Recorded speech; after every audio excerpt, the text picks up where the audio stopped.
মৌলভীবাজারের বিভিন্ন এলাকায় উদ্বেগজনক হারে বেড়েছে মাদক ব্যবসা।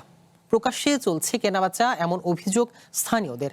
তাদের দাবি, মাদকের বিস্তারের সঙ্গে পাল্লা দিয়ে বাড়ছে চুরি, ছিনতাই ও সহিংস অপরাধও। পরিস্থিতি উন্নতিতে আইনশৃঙ্খলা বাহিনী আরও কঠোর ভূমিকা চান এলাকাবাসী।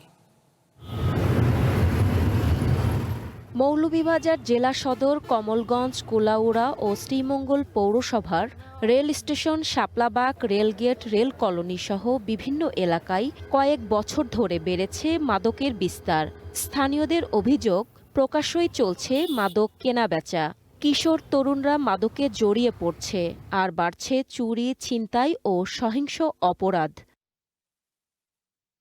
মাদক ব্যবসা বন্ধের দাবিতে গত ২৫ মার্চ মৌলভীবাজার ৪ আসনের সংসদ সদস্যর কাছে ১২৯ জনের স্বাক্ষরযুক্ত স্মারকলিপি দেন শাপলাবাগ এলাকার বাসিন্দারা। তাদের অভিযোগ, মাদক কারবারিদের ভয়ে অনেকেই মুখ খুলতে সাহস পান না। তাই পুলিশের টহল বৃদ্ধি এবং মাদক ব্যবসায়ীদের দ্রুত আইনের আওতায় আনার দাবি জানান তারা।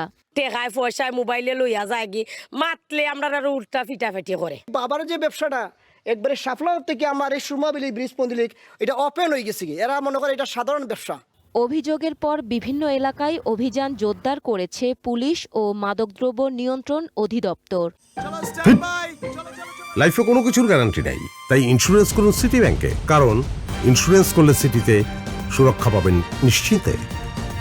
স্থানীয়দের সহযোগিতায় কয়েকজনকে মাদকসহ আটক করা হয়েছে।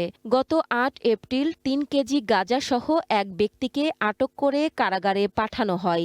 এছাড়া পৃথক অভিযানে ইয়াবা বিক্রির নগদ প্রায় ২,৮০,০০০ টাকা ও ইয়াবা ট্যাবলেট উদ্ধার করা হয়েছে। আলামত উদ্ধার হয়েছে 52 কেজি, প্রায় 53 কেজি মতন ইয়াবা, ৭০০ পিস সোলাই মদ, প্রায় 850 লিটার, ওয়াশ আছে ৮,০০০ লিটার মতন, বিদেশি মদের বোতল আছে, বড় বোতল। পুলিশ বলছে, মাদক একটি জাতীয় সমস্যা, তাই নিয়মিত অভিযান চলবে এবং এ বিষয়ে জনসচেতনতাও বাড়াতে হবে। মাদকটা আসলে সামাজিক এমন একটা সমস্যা যে সামাজিকভাবে সবাই মিলে এটা প্রতিরোধ না করলে শুধু প্রশাসন এই মাদক প্রতিরোধ করতে পারবে না।